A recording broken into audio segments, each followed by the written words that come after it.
Welcome back. Look, there's a number of events that have taken place in KwaZulu-Natal this week. These include political and societal issues. I want to bring in now Jadley Polter to take us through some of the big stories that dominated headlines this week. Jadley, very good morning to you.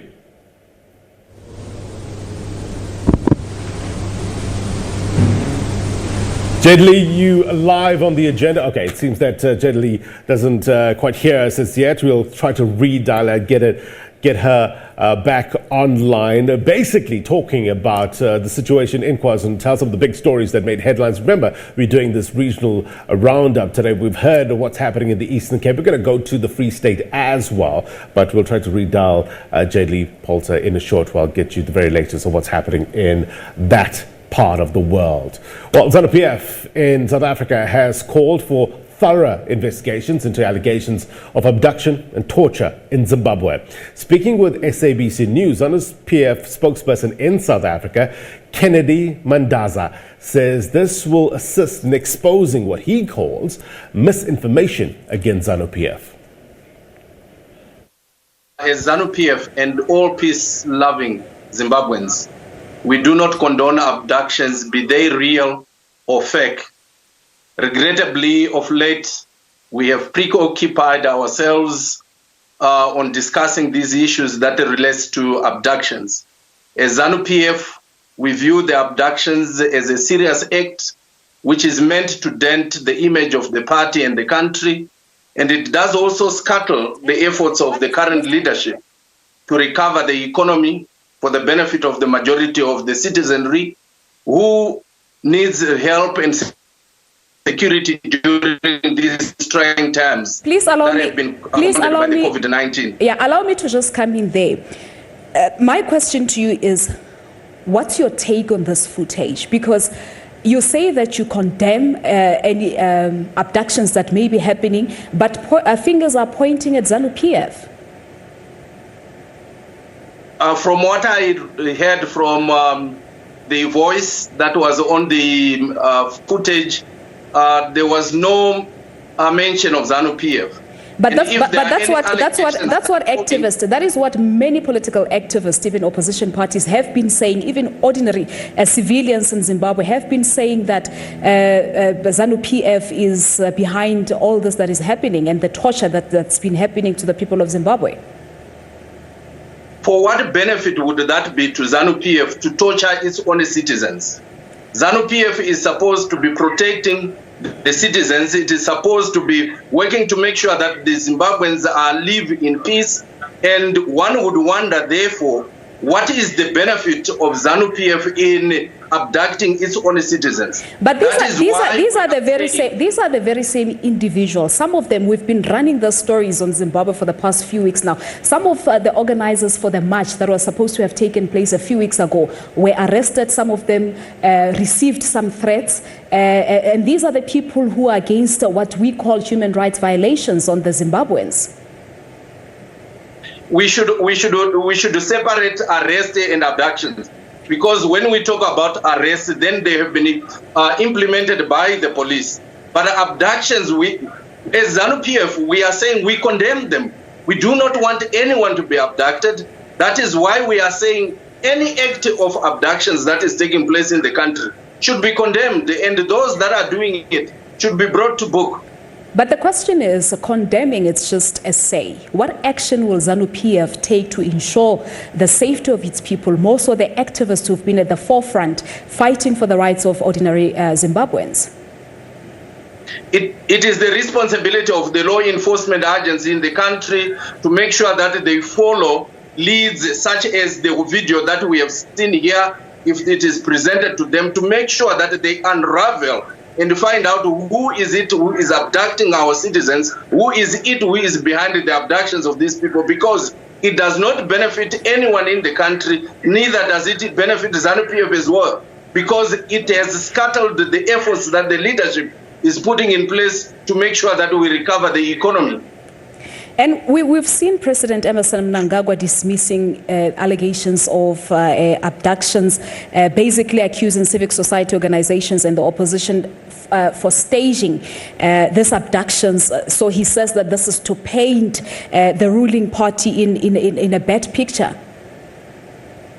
That is what I'm also saying, that as much as nobody has come up and proven most of the alleged abductions, we need to use a case in point of the video that have come to that people are having or have seen now to prove who is it that is behind these abductions. It would also benefit ZANU-PF to know who it is that is denting the image of the party and the image of the country, so that we do not continue to engage in productive things that are supposed to better the lives of the people. But I think the question is, why would individuals or people try to dent the image of the ZANU-PF? Would you know who may be behind all of this? Well, as much as there are said to be allegations pointing at ZANU-PF, for what benefit would ZANU-PF abduct its own people? We would suspect that anyone else who is doing it is doing it in order to dent the image of the country, to dent the image of ZANU-PF, so that progress that is needed to recover the economy of Zimbabwe does not take place. And it gives mileage, possibly, to those that are undertaking those abductions if they are found. So you are basically denying that there are any abductions that are carried out by the ruling party. And part of what also the ZANU-PF has been denying is that there are any human rights violations that are happening in that country. Am I right? We are denying that ZANU-PF is abducting people, because there is no reason whatsoever for ZANU-PF to abduct anyone at any given time, particularly its own citizens.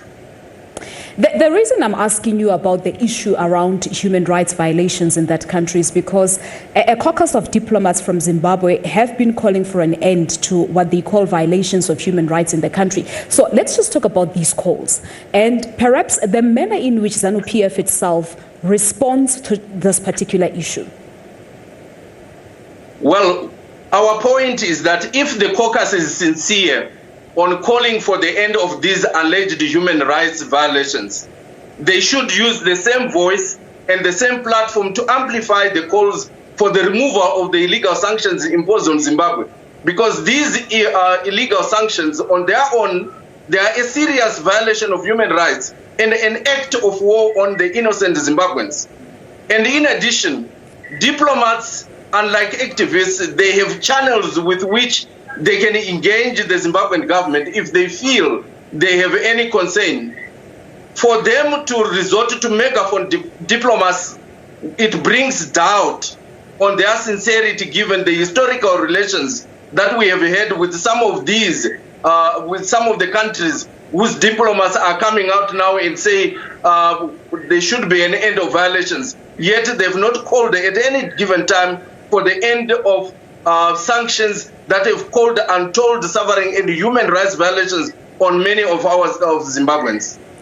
And you talk about engagements. If there is nothing that ZANU-PF hides from the rest of the world, why was the envoy that was sent by President Ramaphosa to Zimbabwe not allowed to speak to other people within the country, within the ZANU-PF itself? Is there anything that the party is hiding from the rest of the world? There is nothing that the party is hiding, and I would want to believe that the envoys that went to Zimbabwe met the president of the Republic of Zimbabwe, and it is them who have a full understanding, a full report of what exactly transpired. And in the report or snippets of the reports that we have had, we haven't heard that they were denied, but I remember the minister of international relations here saying that there is an opportunity that people can go back and engage all other stakeholders in Zimbabwe, but which were not fulfilled in this particular journey that they went. So there is nothing that ZANU-PF would want to hide, people are expected. That's why we have even asked even journalists to go into Zimbabwe to verify some of the things that we are hearing coming out, which are said to be coming out from Zimbabwe. All right. So just in conclusion, sir, tell me, there's been a lot of comments really about how things are looking in Zimbabwe now, and my question is very direct to you as ZANU-PF. Are you any different from the Mugabe rule as it is now? We are, yes. There are quite a number of changes that have taken place in the country ever since the coming in of the new dispensation. They have reformed quite a number of other policies that had been put in earlier. We have opened up the media space. There is the kind of discourse that you see now, which other people are abusing, is as a result of the opening up of the space by the current president, which have seen so many things happening which have never happened before. So there is so much difference with what we had during the former president's era and the current dispensation. The reason for that question to you, sir, is that there is also some diplomats saying that the judiciary of Zimbabwe has been captured the same way that Mugabe's era was captured. That is why those who are arrested are in detention, a whole lot of them without trial for a long time. And this is against international law. Let's talk about this very quickly. Well, according to the diplomats, I think what constitutes to them capture of the judiciary is when people fail to get bail. They need to give us that definition. But one other thing that I might need to ask is it when judges and magistrates give decisions at variance with their wills or wishes, is it then when we say that the judiciary is captured? The Zimbabwean judiciary system is one of the independent arms of the state, and we believe in their professionalism. As a party, we have no role in interfering with the judiciary system.